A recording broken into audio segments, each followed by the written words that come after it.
만약 개시결정이 났는데 회차에 맞는 변제금을 일시금으로 납부하지 못하면 어떻게 될까요?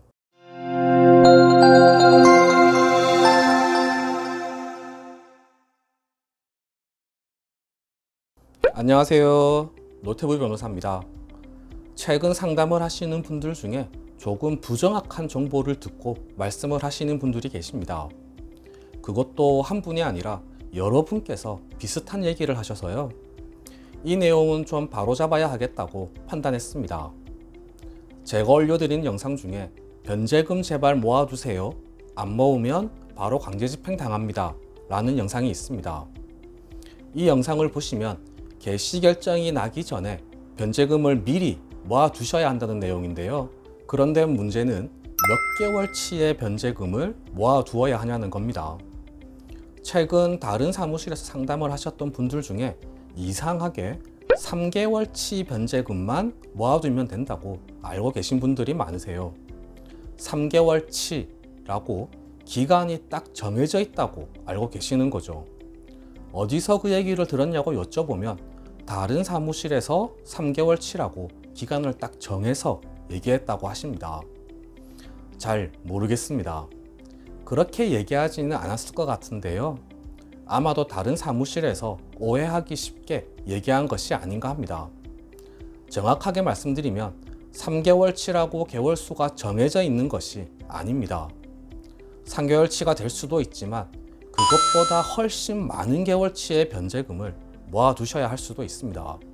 개인회생 절차는 신청서 접수, 개시결정, 채권자 집행, 인가결정, 면책결정 이렇게 5단계로 나누어집니다. 개인회생을 신청할 때 처음 변제금을 납부하는 시기를 정해서 제출합니다. 개인회생 신청서 접수일을 기준으로 60일에서 90일 사이로 정할 수 있습니다. 실무에서는 대부분 85일에서 90일 이후에 첫 변제금을 납부하는 것으로 제출합니다.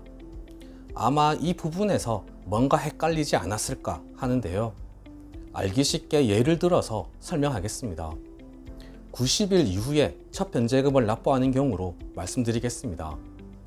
2024년 1월 1일에 신청서를 접수하게 되면 90일 후는 3월 30일입니다. 3월 30일이 첫 번째 변제금을 납부하는 날입니다. 2024년은 2월이 29일까지 있어서 3월 30일이 되는 거고요. 보통은 3월 31일이 첫 번째 변제금을 납부하는 날이 됩니다. 2024년 5월 10일에 신청서를 접수하면 2024년 8월 7일이 첫 번째 변제금을 납부하는 날입니다. 이렇게 신청서 접수 90일 이후의 날에 첫 변제금을 납부하는 것과 3개월치의 변제금을 모아두어야 한다는 것이 어떻게 혼동이 되었는지는 모르겠지만 뭔가 혼동이 있었던 것 같습니다.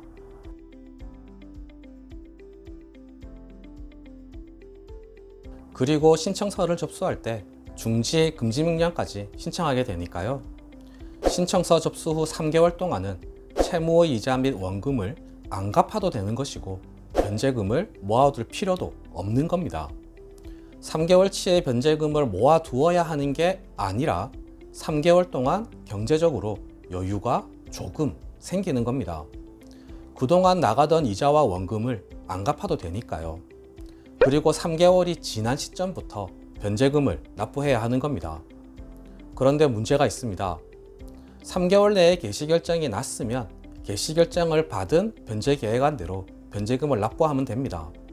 그런데 대부분은 3개월이 지나서 개시결정이 납니다. 이 경우 개시결정이 나면 일시금으로 회차에 맞는 변제금을 전액 납부해야 한다는 게 중요합니다. 이 경우 변제금이 얼마일지를 예상은 할 수 있겠지만 정확하게는 모릅니다. 그래서 예상되는 변제금을 모아두셔야 한다는 겁니다. 만약 신청서 접수 후 5개월이 지나서 개시결정이 났다면 90일이 지난 시점부터 계산해서 2개월치를 한꺼번에 납부해야 합니다. 6개월 만에 개시결정이 나면 3개월치를, 7개월 만에 개시결정이 나면 4개월치를 모아두셨다가 한꺼번에 납부해야 하는 겁니다. 이렇게 개시결정이 언제 나느냐에 따라서 모아두셔야 하는 변제금이 변경되는 것이지 3개월치라고 딱 정해져 있는 것이 절대 아닙니다. 그런데 이상하게 최근에 3개월치라고 딱 정해져 있는 것으로 알고 계신 분들이 종종 있어서요. 오해 없으시기 바랍니다. 만약 개시 결정이 났는데 회차에 맞는 변제금을 일시금으로 납부하지 못하면 어떻게 될까요? 개인의 생은 폐지됩니다. 이런 낭패는 없어야겠죠.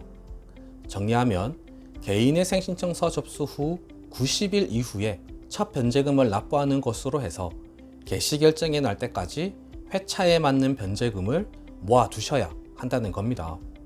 모아두지 못하시면 개인의 생은 폐지되는 겁니다. 참고로 개시 결정 이후 어느 정도의 여유는 있습니다. 늦어도 채권자 집행기일까지는 납부하셔야 하고요. 채권자 집행기일까지도 납부하지 못하면 집행기일의 판사님께서 변제금 회차에 맞게 납부하라고 말씀하십니다. 그리고 며칠 정도의 여유가 주어지고 그때까지도 납부하지 못하면 폐지됩니다. 이 점 잘 기억하시고요. 변제금 잘 모아두시길 바랍니다. 폐지되면 바로 강제 집행 들어올 수 있습니다. 네, 오늘 준비한 내용은 모두 말씀드렸습니다. 궁금하신 점이 있으시면 댓글에 남겨주시거나 전화주세요. 최대한 친절하게 상담해 드리겠습니다. 이상 노태우 변호사였습니다. 감사합니다.